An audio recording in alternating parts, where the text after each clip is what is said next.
Un petit topo, pardon, sur la partie mode d'action permettant d'éliminer les cellules infectées, parce qu'il me semble que nous n'avons pas eu le temps de voir ça en détail. Alors, juste pour petit rappel, hein, d'ailleurs j'avais oublié de vous parler de quelque chose, enfin il me semble. Comment on aboutit à la formation, hein, des lymphocytes T cytotoxiques? Alors, ça va passer par les mêmes étapes, hein, que pour nos lymphocytes B. On va avoir la sélection, l'amplification clonale et la différenciation clonale.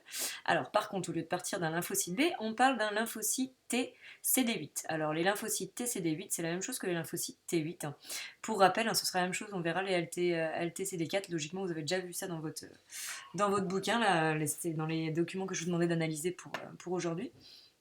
Pourquoi on les appelle TCD4 ou TCD8? Tout simplement parce qu'ils ont une protéine qui va leur permettre de s'attacher, hein, aux molécules, aux cellules avec lesquelles ils vont interagir. Voilà, une molécule, hein, une protéine qui s'appelle TCD4 pour les LTCD4 et TCD8 pour les LTCD8. Voilà. Alors souvent on raccourcit, hein, au lieu de mettre LTCD, on met LT8, et au lieu de pour les LTCD4, on met LT4. Voilà. Alors, nos LT8 ou LTCD8, ils vont s'activer en rencontrant une cellule présentatrice d'antigènes, hein, donc voilà, qui a à la surface de sa membrane un complexe CMH, peptide antigénique. Et notre LT8, il a à sa surface des récepteurs qui ressemblent beaucoup aux récepteurs membranaires de nos lymphocytes B, qui sont des anticorps, hein, je vous le rappelle. Mais au lieu d'avoir 4 chaînes, hein, 2 légères et 2 lourdes, on n'en a que 2. Voilà. Deux qui sont à peu près de la même taille mais qui sont différentes. Donc il y a une chaîne alpha et une chaîne bêta. Voilà. Alors là en fait c'est le TP Rasap qu'on aurait dû faire mais qu'on n'a pas eu le temps, c'est pas très grave, c'est exactement la même chose que pour l'autre, donc c'est pas très grave.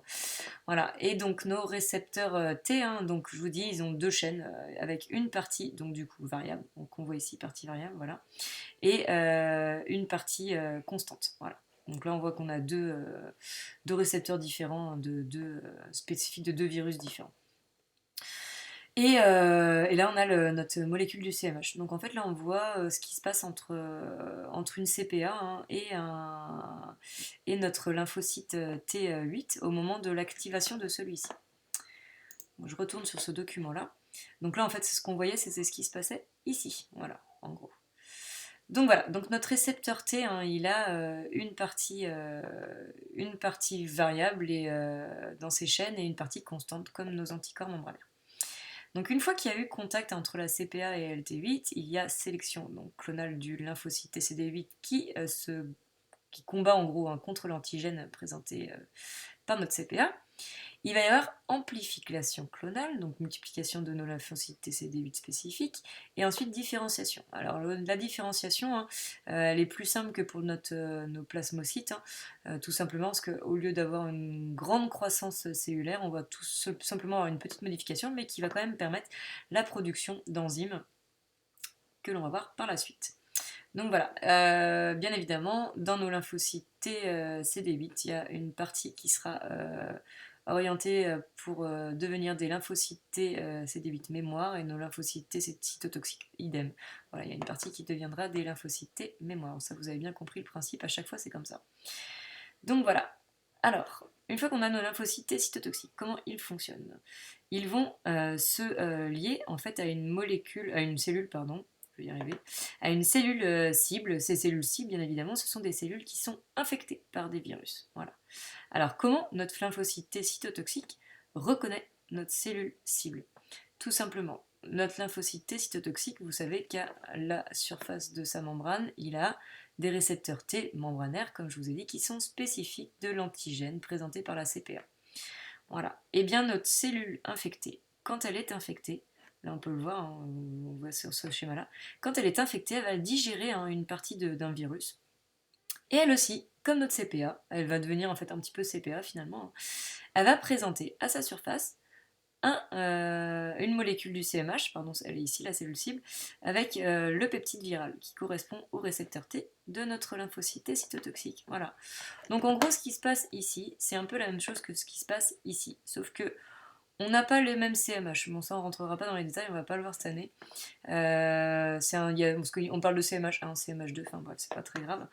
Voilà, mais en gros, c'est le même principe. Voilà. Notre cellule cible, je vous demandais en fait de montrer que l'action des LTC nécessite une double reconnaissance spécifique. Donc c'est un petit peu comme pour ici.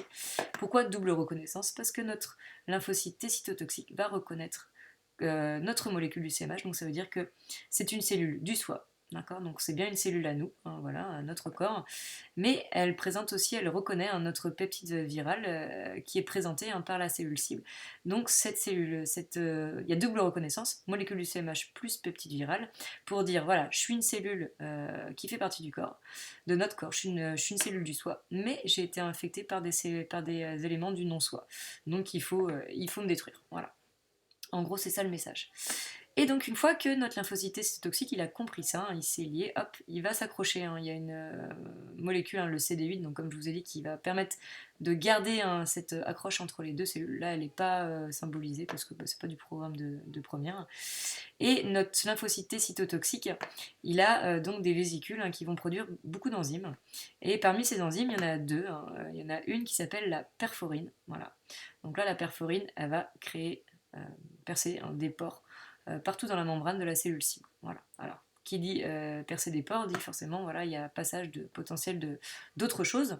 Et oui, donc notre lymphocyte cytotoxique, il va également produire des granzymes, qui sont des enzymes qui vont permettre de digérer les peptides viraux qui sont à l'intérieur de la cellule cible. Donc les granzymes vont être libérés et passer par les pores et détruire nos virus à l'intérieur de la cellule.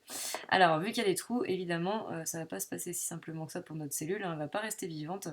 Il y a de l'eau, des ions qui vont rentrer, hein, voilà, du milieu extérieur à la cellule, et la cellule va en gros un petit peu exploser. Alors, on parle d'apoptose cellulaire.